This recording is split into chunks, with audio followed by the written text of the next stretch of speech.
Gayahan, kasaganahan para sa buong pamilya. Isa po ito sa mga sikreto upang sa ganon, tayo po ay maging masagana ang ating buong pamilya.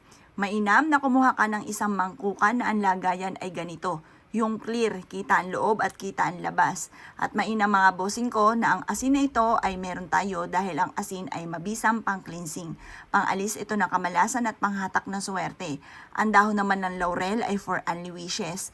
Makakatulong po yan upang sa ganon, yung ating mga pinapangarap ay kaagad nating makamtan. Ang dahon ng laurel ay napaka-generous. Ito pa mga bossing ko ay isa sa mga subok na napakaswerte, lalo-lalo na pagdating sa usapin ng pera. Ang bawang naman mga bossing ko ay makakatulong upang sa ganon, maraming pera araw-araw ang dumating po sa atin. Ang bawang ay nag-aalis din ng matitinding kamalasan na pinagdadaanan. Plus additional pa, ang dahon ng laurel na may nakasulat ng 168 ay mabilis na palo ng swerte mga bossing. Paiikutin nito ng mabilis ang takbo ng magandang kapalaran. Gawin niyo po ito ng mula sa puso ang pagwi-wish, taimtim na panalangin, lalo-lalo na kung kailangan mo ng pera, lalo-lalo na kung sobrang gipit mo ngayon, na talaga namang umiiyak ka dahil hindi mo alam kung paano ka magkakaroon ng pera. Napaka-epektibo po nito. Gawin niyo po ito mga bossing ko ng mula sa puso ang pagwi-wish. Halimbawa, magkaroon na ako kaagad-agad ng maraming pera at hindi na ako maubusan kailanman ng pera. Ganon ang mga pagwi-wish na walang gamit na sana.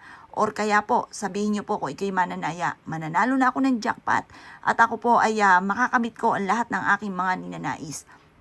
Magkakaroon ako ng limpak-limpak na salapi. Or kaya sa aking negosyo magkakaroon ako araw-araw na malaking benta. I-wish nyo na ang lahat ng gusto nyo na walang gamit na sana, direct to the point. Pagtapos ka na mag-wish, eto po mainam na ibilad nyo sa sinag ng araw na hanggang alas 8 ng umaga. Magsisimula ka ng pag-wish alas 7, harap sa gawing silangan. Matatapos ang pagbibilad po nito mga bossing ko ay alas 8.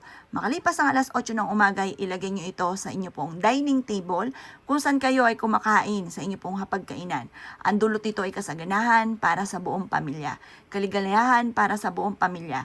Mataboy lahat ang mga kamalasan at puro swerte ang dumating po sa buhay po ninyo. Kaya kung ikay naniwala at naisyo po itong gawin, ay siya mga boss, good luck po sa inyo po lahat.